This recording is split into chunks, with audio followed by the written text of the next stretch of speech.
Welcome to brilliant maths classes. इस video में हम लोग प्रश्नावली 1.1 का प्रश्न संख्या 1 का प्रश्न 1 को हल करेंगे।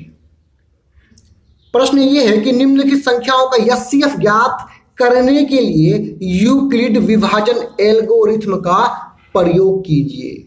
अर्थात ये जो नीचे आप 3 प्रश्न देख रहे हैं 1 2 3, इसे हमें यूक्लिड विभाजन एल्गोरिथ्म का प्रयोग करके एचसीएफ ज्ञात करना है।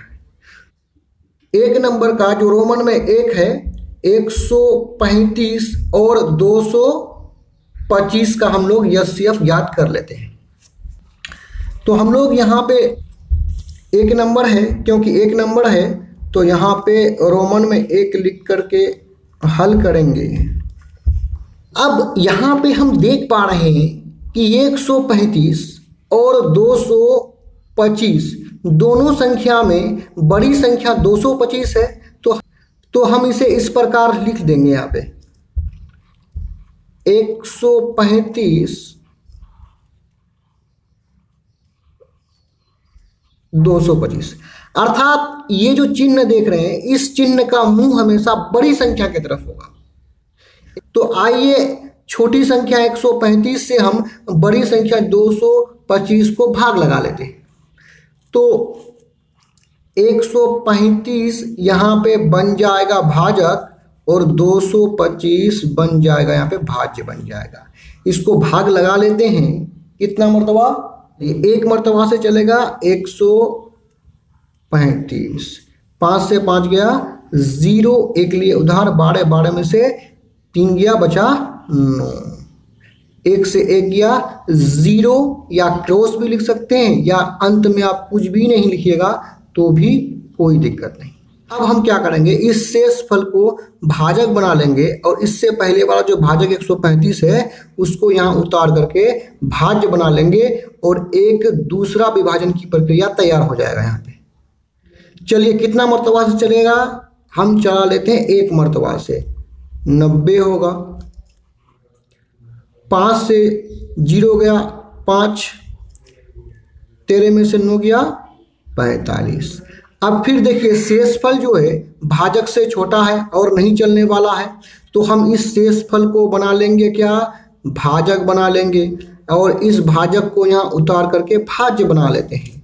अब हम लोग आगे भाग लगा लेते हैं। 2 मर्तबा से भाग लगेगा, 45 दूने 90, घटाने पर 0 से 0 गया 0, 9 से 9 गया। अब हमें यहाँ शेषफल 0 प्राप्त हुआ है। तो जब शेषफल 0 प्राप्त होगा तो विभाजन की प्रक्रिया यहीं पे रुक जाएगा। उसी का जो भाजक अर्थात 45 है यही एचसीएफ होगा। तो आइए इस विभाजन की प्रक्रिया को यूक्लिड के विभाजन एल्गोरिथ्म में दर्शा देते हैं हम लोग।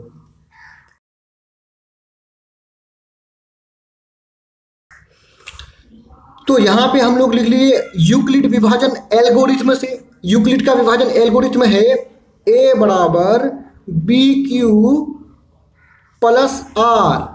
तो अब यहाँ पे a, b, q और r का मान इस विभाजन की प्रक्रिया से देख करके यहाँ पे हम लोग उतार लेंगे। यदि हम विभाजन की प्रक्रिया की बात करें तो देखिए यहाँ पे कौन संख्या होता है, भाज्य होता है। तो भाज्य को हम लोग a कहते हैं और भाजक को क्या कहते हैं, b कहते हैं। और यहाँ जो प्राप्त होता है इसको क्या भागफल q कहते हैं। और यहाँ जो शेषफल प्राप्त होता है तो शेषफल को ही हम लोग r कहते हैं। तो आइए यहाँ से इनका पोजीशन को देख करके यहाँ पे हम लोग लिख लेंगे। तो यहाँ हमें क्या लिखना है, a लिखना है।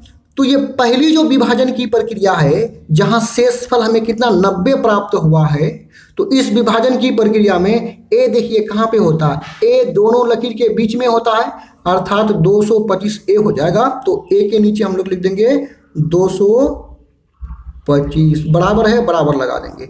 दूसरा मान क्या है, b है, तो b देखते हैं। इस लकीर के इस पार यहाँ पे b है, तो यहाँ पे b कितना है 135। b और q आपस में गुना में है तो यहाँ लिख देंगे गुना। q का स्थान देखिए कहाँ पर है, q अर्थात यहाँ पर है, लकीर के यहाँ पर q कितना है 1 है।